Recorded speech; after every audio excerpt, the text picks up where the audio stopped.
계엄이라는 낯설고 어려운 단어가 며칠째 모두의 입에 오르내리고 있어.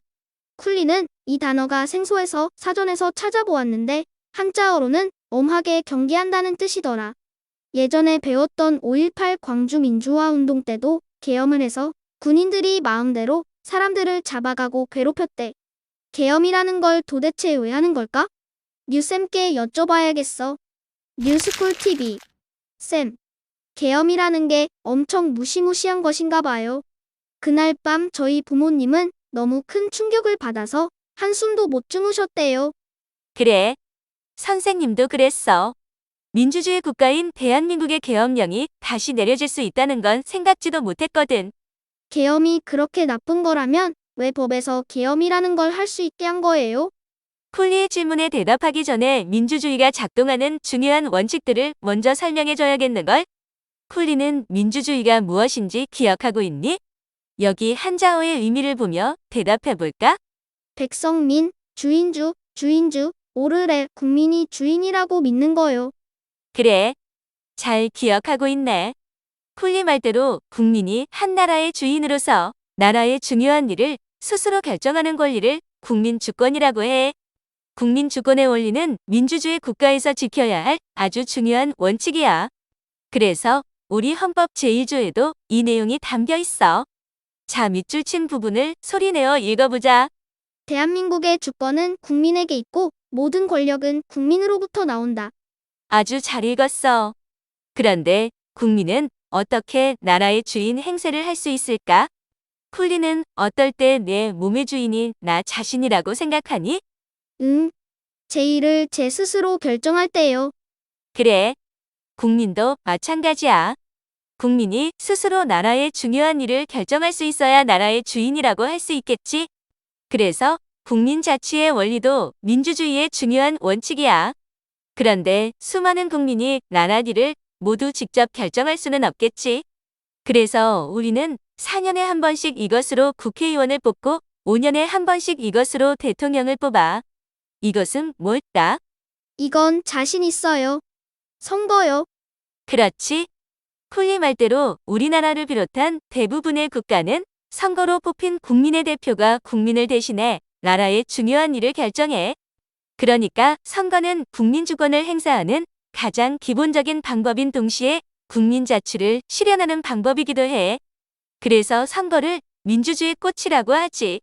그런데 선거 때 말고는 국민이 직접 나랏일을 결정하는 것 같지는 않아요. 국민의 대표가 마음에 안 들어도 다음 선거 때까지 아무것도 할 수 없잖아요. 꼭 그런 건 아니야. 우선 선거로 뽑힌 국민의 대표는 다음 선거에서도 국민의 선택을 받기 위해서 노력하거든. 그래서 국민이 원하는 것이 무엇인지 늘 귀 기울일 수밖에 없어. 국민 역시 대표자가 나라 일을 제대로 하는지 관심을 기울이고 지켜보지. 물론 국민을 두려워하지 않는 대표자가 있을 수도 있어. 이럴 때는 임기를 채우기 전에 국민의 대표 자격을 빼앗을 수도 있어. 이걸 탄핵이라고 하는 거야. 마음에 들지 않는다고 무조건 자격을 빼앗을 수는 없잖아요. 물론 그렇지. 모든 것은 헌법과 법률에 따라야 하지. 이걸 입헌주의의 원리라고 해. 우리나라 최고의 법인 헌법에 따라 국가기관을 구성하고 국민도 대표자도 헌법에 따라 국가를 운영해야 해. 쌤, 그럼 계엄이라는 것도 헌법에 있는 거잖아요. 그래.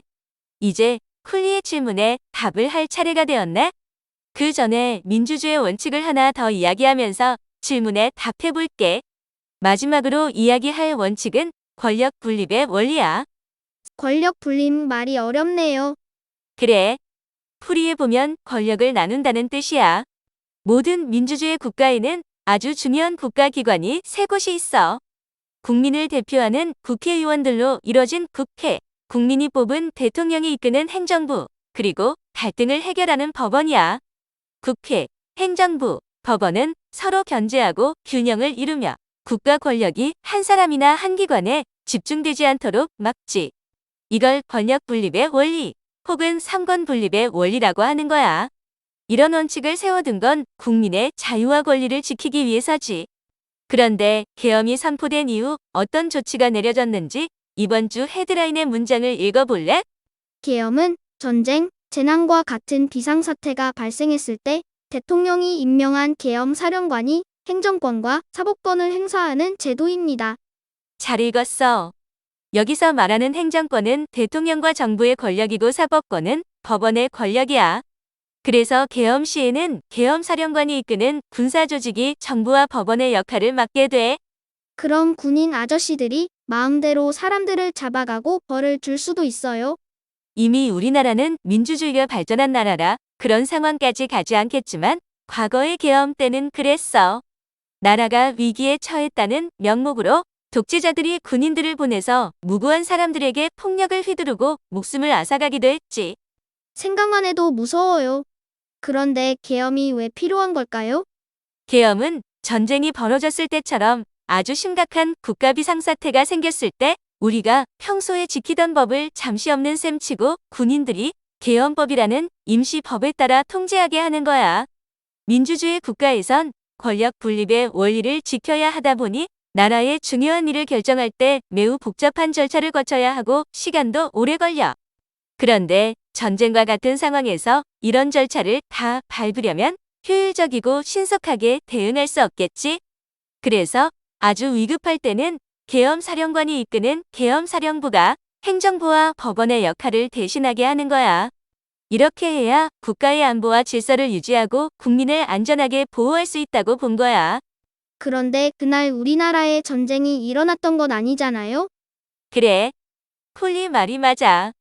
그래서 대부분의 사람들이 의아해하고 있어. 계엄이 헌법에 보장되어 있기는 하지만 이건 아무 때나 써서는 안 되거든. 그런데 국가 위기 상황도 아닌 때에 계엄을 선포했으니 우리나라는 물론 전 세계가 충격을 받은 거야.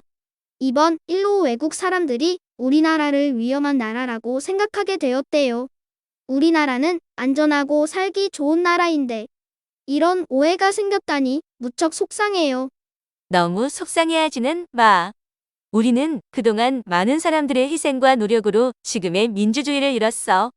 이렇게 이룬 민주주의가 한순간에 무너질 리는 없어. 분명 우리나라가 이번 위기를 민주적으로 극복해 나가는 모습을 보고 전 세계가 다시 놀라게 될 거야. 쌤 말씀대로 빨리 문제가 해결되면 좋겠어요. 뉴스풀 홈페이지에는 더욱 재미있는 뉴스 이야기가 가득해요. 궁금하다면 홈페이지로 놀러오세요. 뉴스쿨 TV 유튜브 채널 구독, 좋아요, 알림 설정도 잊지 마세요.